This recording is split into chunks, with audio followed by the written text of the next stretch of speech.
ବନ୍ଧୁଗଣ ସମସ୍ତଙ୍କୁ ମୋର ଆନ୍ତରିକ ନମସ୍କାର।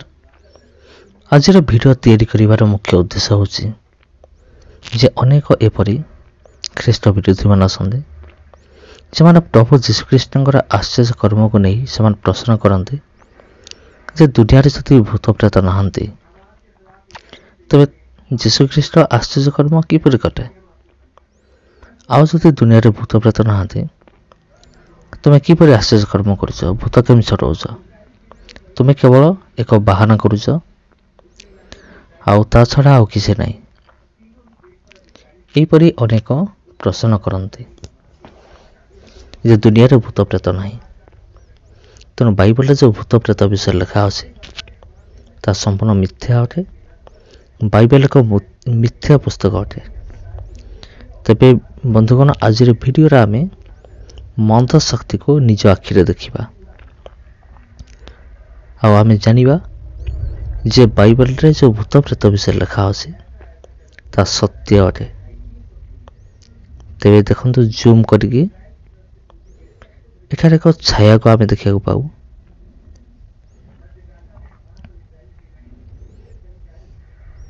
ଦେଖନ୍ତୁ ବନ୍ଧୁଗଣ, ଆଉ ଥରେ ଦେଖନ୍ତୁ ଗୋଟେ ଛାୟା କିପରି ଘର ମଧ୍ୟରେ ପ୍ରବେଶ କରୁଅଛି। ଆଉ ଥରେ ଦେଖନ୍ତୁ, ସ୍ଲୋରେ ଗୋଟେ ଛାୟା ଘର ମଧ୍ୟରେ ପ୍ରବେଶ କରୁଛି।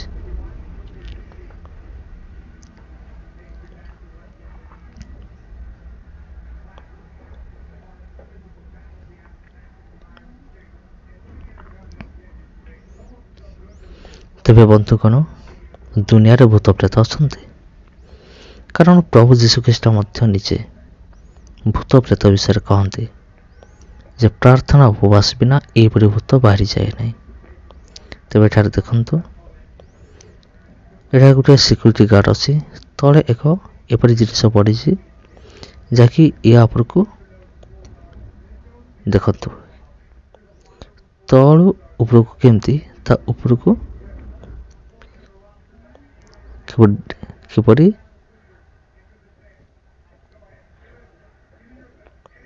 ତାପରେ ସେ ଗନ୍ ବାହାର କରିକି ତାକୁ ଫାୟାରିଂ କରୁଛି। ଆଉ ଏଇଠାରେ ମଧ୍ୟ ଆମେ ଏକ ମନ୍ଦ ଶକ୍ତିର କାର୍ଯ୍ୟକଳାପ ଦେଖିବାକୁ ପାଉ। ଆଉ ଏଇସବୁ ଦେଖିବା ପରେ ଆପଣଙ୍କୁ କ'ଣ ଲାଗୁଛି? ଆପଣଙ୍କ ମନରେ କ'ଣ ଆସୁଛି? କମେଣ୍ଟ କରନ୍ତୁ। କାରଣ ମୁଁ କିଛି କହିବି ନାହିଁ ପ୍ରକୃତରେ ଭୂତ ଅଛନ୍ତି କି ନାହିଁ, ଶୈତାନ ଅଛି ନା ନାହିଁ, ତା ଆପଣଙ୍କ ନିଷ୍ପତ୍ତି ଉପରେ ମୁଁ ଛାଡ଼ି ଦେଉଛି। ଦେଖନ୍ତୁ, କିଏ ସେଠି ଧକ୍କା ଦେଲା ଆଉ ସେ ତଳେ ପଡ଼ିଗଲା ପରେ କିଏ ଜଣେ ତାକୁ ଟାଣିକି ନେଇଗଲା। এই ସମସ୍ତ ବିଷୟ ସିସିଟିଭି କ୍ୟାମେରାରେ ରେକର୍ଡିଂ ହେଇଛି। ଆଉ ଦେଖନ୍ତୁ, ଆଉ ସେ ତାକୁ ତାପରେ ଭିତରକୁ ପୁଣି ଫିଙ୍ଗି ଦେଉଛି। ଏଠାରେ ଗୋଟେ ବାଡ଼ି ଅଛି, ସେ ବାଡ଼ିକୁ ଟିକେ ଭଲକି ଲକ୍ଷ୍ୟ କରନ୍ତୁ।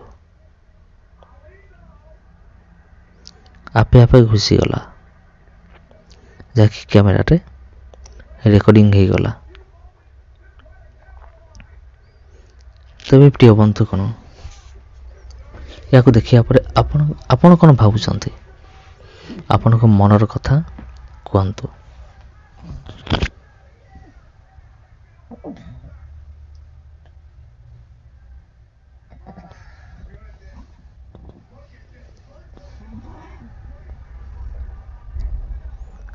ତେବେ ପ୍ରିୟ ବନ୍ଧୁଗଣ, ଦୁନିଆରେ ଭୂତ ପ୍ରେତ ଅଛନ୍ତି, ଏକଥା ଶତକଡ଼ା 100% ସତ୍ୟ ଅଟେ।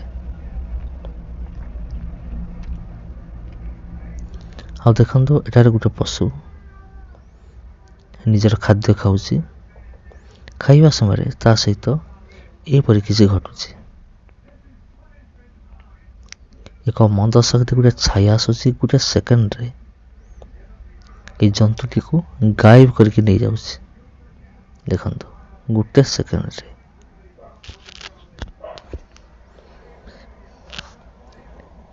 ତେବେ ଏହାକୁ ଦେଖିଲା ପରେ ଆପଣ କ'ଣ ଭାବୁଛନ୍ତି? ଆପଣଙ୍କ ମନରେ କ'ଣ ଭାବନା ଆସୁଛି? ମୋତେ କମେଣ୍ଟ ମାଧ୍ୟମରେ ଜଣାଇବେ। ଏଠାରେ ଜଣେ ଲୋକ ଗାତ ଖୋଳିଛି। ଗାତ ଖୋଳିବା ଅବସ୍ଥାରେ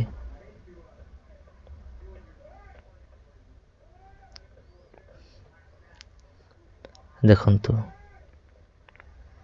ଗୋଟେ ମନ୍ଦ ଶକ୍ତି ହଠାତ୍ ସେ କୁକୁରକୁ ଭିତରକୁ ଟାଣିକି ନେଇଯାଉଛି। ସେଭଳି ଏଠାରେ ଜଣାପଡ଼ୁଛି। କିନ୍ତୁ ଆପଣ କ'ଣ ଭାବୁଛନ୍ତି? ଆପଣଙ୍କ ମନର ଭାବନା ପ୍ରକାଶ କରନ୍ତୁ। ଏହି ନିଷ୍ପତ୍ତି ମୁଁ ଆପଣଙ୍କ ଉପରେ ଛାଡ଼ିଦେଲି। ଆପଣ କୁହନ୍ତୁ, ଇଏ ପ୍ରକୃତରେ ମନ୍ଦ ଶକ୍ତିର କାର୍ଯ୍ୟ କି ନୁହେଁ ନା କ'ଣ? ତାପରେ ଗୋଟେ କୁକୁର ତ ବାହାରିଗଲା।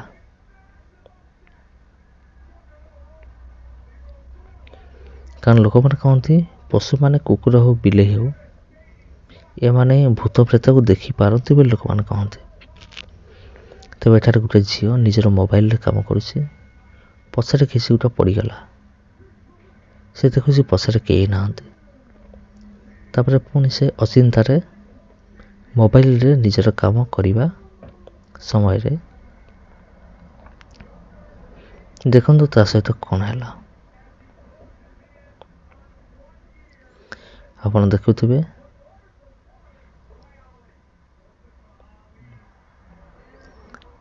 ହଠାତ୍ ଚେୟାରଟା କିନ୍ତୁ ଘୁଷି ଯାଉଛି ଆପେ ଆପେ। ଝିଅଟି ଡରିକି ସେଠାରୁ ପଳେଇ ଯାଉଛି। ପଳେଇବା ସମୟରେ ସେ ମନ୍ଦ ଶକ୍ତି ଝିଅ ଉପରେ ବି ଆକ୍ରମଣ କରୁଛି। ଆଉ ଝିଅଟି କ'ଣ ବେହୋସ ହେଇକି ତଳେ ପଡ଼ିଯାଉଛି। ତେବେ ଆପଣ କ'ଣ ଭାବୁଛନ୍ତି? ମୋତେ କମେଣ୍ଟ କରନ୍ତୁ।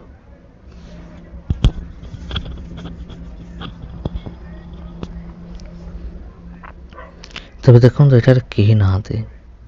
ଚେୟାର ଟେବୁଲ ଗୁଡ଼ା ଆପେ ଆପେ ପଡ଼ିବାର ଆପଣ ଦେଖିଲେ, ଯାହାକି କ୍ୟାମେରା ରେକର୍ଡିଂ ହେଇଛି। ଏଠାରେ ଗୋଟେ ପିଲା ପାଣି ପିଇବା ସମୟରେ ଏକ ଛାୟା ଏ ପିଲାକୁ ଡାଇରେକ୍ଟ ଟେକିକି ନେଇଯାଉଛି। ଟେକିକି ନେଇକି ଭିତରେ ଫିଙ୍ଗି ଦେଉଛି। ଆଉ ଥରେ ଦେଖିବା ସ୍ଲୋ ମୋସନରେ କ'ଣ ଘଟିଥିଲା।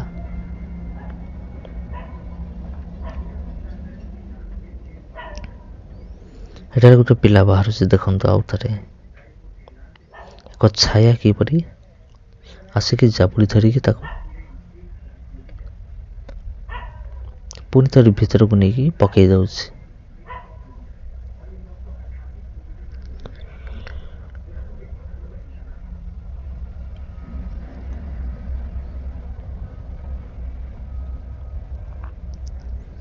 ତେବେ ଏହି ଫୁଟେଜକୁ ଦେଖି ଆପଣଙ୍କ ମନରେ କ'ଣ ଧାରଣା ଅଛି? କମେଣ୍ଟ ମାଧ୍ୟମରେ ମୋତେ ଜଣାନ୍ତୁ। ଏଟା ଗୋଟେ ଝିଅକୁ କିପରି ଏକ ଅଦୃଶ୍ୟ ଶକ୍ତି ଟାଣିଟା ନେଇଯାଉଛି।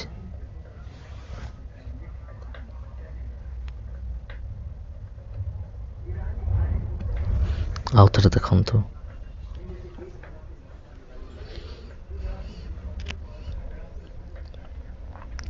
ଗୋଟେ ମନ୍ଦ ଶକ୍ତି ହଠାତ୍ ତାକୁ ଟାଣିକି ନେଇଯାଉଛି।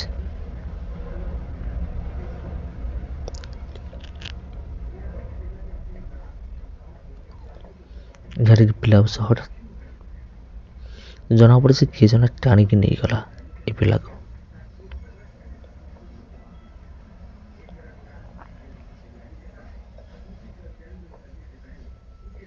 ଦେଖନ୍ତୁ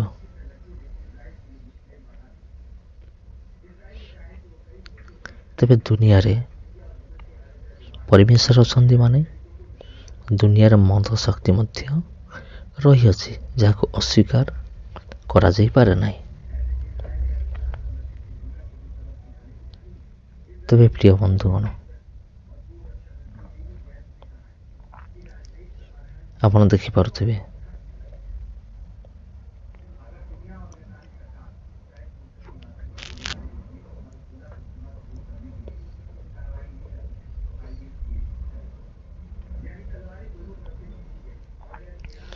ତେବେ ଏଇଠାରେ ଦେଖନ୍ତୁ ଦୁଇ ଜଣ ପିଲା ତଳକୁ ଯାଉଛନ୍ତି। ଆଉ ତଳେ ଯିବା ସମୟରେ ସେମାନଙ୍କ ସହିତ ଏପରି କିଛି ଘଟିଛି। ସେମାନଙ୍କ ସହିତ ଆପଣ ଦେଖନ୍ତୁ ସେମାନଙ୍କ ସହିତ କ'ଣ ଘଟିଲା।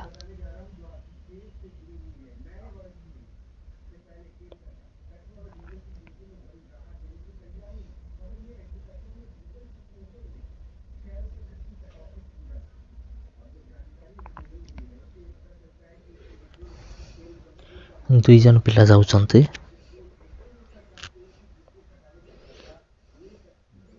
ତେବେ ସେମାନଙ୍କ ସହିତ କିଛି ଅଘଟଣ ଘଟିଛି।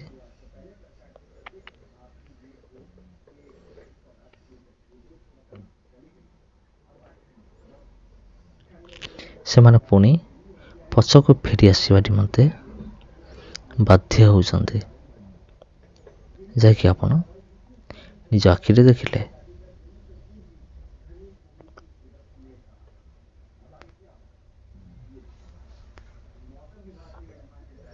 ଆଉ ଥରେ ଦେଖନ୍ତୁ ସ୍ଲୋ ମୋସନରେ। ବନ୍ଧୁଗଣ, ଇଏ କୌଣସି ସ୍କ୍ରିପ୍ଟିଂ ନୁହେଁ।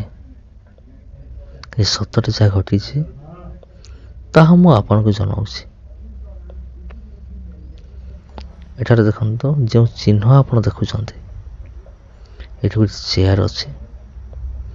ଏ ଘର ଭିତରେ ନା ମଣିଷ ଅଛି ନା କିଏ ଅଛି, କିନ୍ତୁ ତଥାପି ଏ ଚେୟାରଟି ଆପେ ଆପେ ହଲିବାକୁ ଲାଗୁଛି।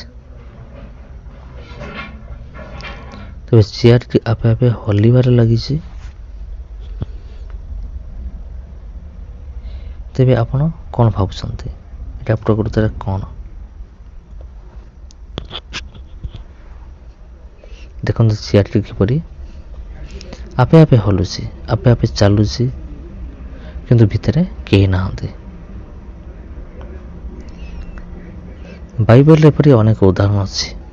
ପୁରାତନ ନିୟମ ଏବଂ ନୂତନ ନିୟମ ଦୁଇଟି ଜାଗାରେ ଭୂତ ପ୍ରେତ ମନ୍ଦ ଶକ୍ତି ବିଷୟରେ ଲେଖା ଅଛି। ପ୍ରଭୁ ଯୀଶୁ ନିଜେ କହନ୍ତି, ପ୍ରାର୍ଥନା ଉପବାସ ବିନା ଏହି ପ୍ରକାର ଭୂତ ବାହାରିଯାଏ ନାହିଁ। ଆଉ ପ୍ରଭୁ ଯୀଶୁ ନିଜେ ମଧ୍ୟ ଅନେକ ଭୂତଗ୍ରସ୍ତ ଲୋକମାନଙ୍କୁ ସୁସ୍ଥ କରିଅଛନ୍ତି, ଯାହାକି ବାଇବେଲରେ ଲେଖା ଅଛି। ତେଣୁ ଭୂତ ପ୍ରେତ ଅଛି। ତେଣୁ ଯେଉଁ ବିରୋଧୀମାନେ କହନ୍ତି ଯେ ଭୂତ ପ୍ରେତ ନାହିଁ, ତେଣୁ ତୁମ ବାଇବେଲ ଏକ ମିଥ୍ୟା ପୁସ୍ତକ ଅଟେ। ତେଣୁ ସେମାନେ ମଧ୍ୟ ଏହି ଭିଡ଼ିଓକୁ ଦେଖନ୍ତୁ ଏବଂ ବିଶ୍ୱାସ କରନ୍ତୁ, ପ୍ରକୃତରେ ବାଇବେଲରେ ଯେଉଁ ଭୂତ ପ୍ରେତ ଅଛି ତାହା ସତ୍ୟ ଅଟେ।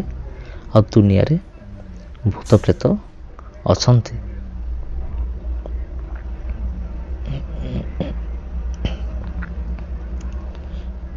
ଯଦି ଆମେ ପୁରାତନ ନିୟମ ଦେଖିବା, ପୁରାତନ ନିୟମରେ ମଧ୍ୟ ମନ୍ଦ ଶକ୍ତି ବିଷୟରେ ଲେଖା ଅଛି, ଯାହାକୁ ଆପଣ ପାଇପାରିବେ। ଆଉ ଆମେ ପାଇପାରିବା ନୂତନ ନିୟମରେ ମଧ୍ୟ ପାଇପାରିବା। ପୁରାତନ ନିୟମରେ ରାଜା ସାଉଲ ତାଙ୍କୁ ଏକ ମନ୍ଦ ଶକ୍ତି ଆକ୍ରମଣ କରୁଥିଲା, ସେଇଠି ମଧ୍ୟ ଲେଖା ଅଛି।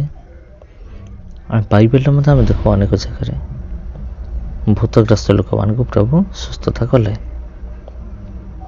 ଆଉ ପ୍ରଭୁ ଯୀଶୁ ନିଜେ ମଧ୍ୟ କହିଲେ, ପ୍ରାର୍ଥନା ଏବଂ ଉପବାସ ବିନା ଏହି ପ୍ରକାର ଭୂତ ବାହାରିଯାଏ ନାହିଁ। ଏବେ ପ୍ରିୟ ବନ୍ଧୁଗଣ, এই ଭିଡ଼ିଓ ଆପଣଙ୍କୁ କିପରି ଲାଗିଲା ମୋତେ କମେଣ୍ଟ କରିବେ। ଆଉ এই ଭିଡ଼ିଓକୁ ଅନ୍ୟମାନଙ୍କ ସହିତ ମଧ୍ୟ ସେୟାର କରନ୍ତୁ। ଆଉ ଯଦି ପ୍ରଥମ ଥର ପାଇଁ ଆସିଛନ୍ତି ତେବେ ଚ୍ୟାନେଲକୁ ସବସ୍କ୍ରାଇବ୍ କରନ୍ତୁ। ଆଉ ଏହି ଚ୍ୟାନେଲ ସହିତ ଜଡ଼ିତ ହୋଇକି ରୁହନ୍ତୁ, କାରଣ ଏହି ଚ୍ୟାନେଲରେ ବାଇବେଲ ଇତିହାସ ସମ୍ପର୍କିତ ଅନେକ ଭିଡ଼ିଓ ରହିଅଛି। ବାଇବେଲର ଐତିହାସିକ ସ୍ଥାନ ଗୁଡ଼ିକ ବିଷୟରେ ମଧ୍ୟ ଅନେକ ଭିଡ଼ିଓ ଅଛି, ଯାହାକି ଆପଣ ଏହି ଚ୍ୟାନେଲରେ ପାଇବାକୁ ପାରିବେ। ତେବେ ପ୍ରିୟ ବନ୍ଧୁଗଣ, ଆପଣ କ'ଣ କହୁଛନ୍ତି? ମୁଁ ତ କହିବି ଦୁନିଆରେ ଭୂତ ପ୍ରେତ ଅଛନ୍ତି, ଶୈତାନ ମଧ୍ୟ ଅଛି, ପରମେଶ୍ୱର ମଧ୍ୟ ଅଛନ୍ତି। କିନ୍ତୁ ଆପଣ କ'ଣ ଭାବୁଛନ୍ତି? ଦୁନିଆରେ ମନ୍ଦ ଶକ୍ତି ଅଛି ନା ନାହିଁ। ତେବେ ମୋତେ କମେଣ୍ଟ କରନ୍ତୁ। ଏ ଭିଡ଼ିଓ ଆପଣଙ୍କୁ କିପରି ଲାଗିଲା ମୋତେ କମେଣ୍ଟ ମାଧ୍ୟମରେ ଜଣାଇବେ।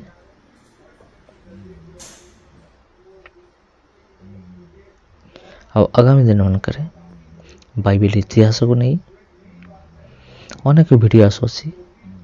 ବାଇବେଲର ଐତିହାସିକ ସ୍ଥାନ ଗୁଡ଼ିକୁ ନେଇ ଅନେକ ଭିଡ଼ିଓ ଆସୁଅଛି। ସେଥିପାଇଁ ଏହି ଚ୍ୟାନେଲ ସହିତ ଆପଣ କନେକ୍ଟେଡ଼ ରୁହନ୍ତୁ। ଫଳରେ ଆପଣ ପ୍ରତିଦିନର ଭିଡ଼ିଓ ଆପଣ ପାଇପାରିବେ। ଯେଉଁ ଇସ୍ରାଏଲ ଦେଶକୁ ଆପଣ କେବେ ଦେଖିନାହୁଁ, ସେହି ଇସ୍ରାଏଲ ଦେଶର ଅନେକ ଐତିହାସିକ ସ୍ଥାନ ଗୁଡ଼ିକ ମୁଁ ଆପଣଙ୍କୁ ଦେଖାଇବି। ଏଠାରେ ଦେଖନ୍ତୁ ଏକ ଛାଇ ଘର ଭିତରେ ପ୍ରବେଶ କରୁଛି। ସ୍ଲୋରେ ଦେଖନ୍ତୁ ଏକ ଛାଇ।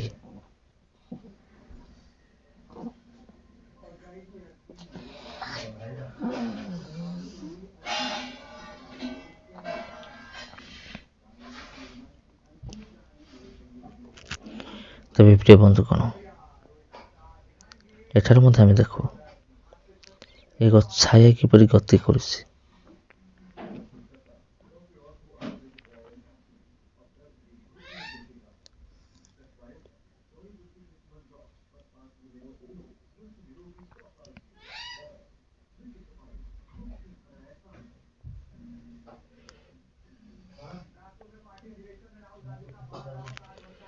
ତେବେ ପ୍ରିୟ ବନ୍ଧୁଗଣ, ଏ ଭିଡ଼ିଓ ଆପଣଙ୍କୁ କିପରି ଲାଗିଲା କମେଣ୍ଟ ମାଧ୍ୟମରେ ନିଶ୍ଚୟ ଜଣାଇବେ। ଆଉ ଆଜି ପାଇଁ ଏତିକି ବନ୍ଧୁଗଣ। ଆଗାମୀ ଦିନମାନଙ୍କରେ ଆହୁରି ଅନେକ ବାଇବେଲ ପ୍ରମାଣ ସହିତ ଭିଡ଼ିଓ ମୁଁ ନେଇକି ଆସୁଅଛି। ସେ ପର୍ଯ୍ୟନ୍ତ ସମସ୍ତଙ୍କୁ ଆନ୍ତରିକ ନମସ୍କାର।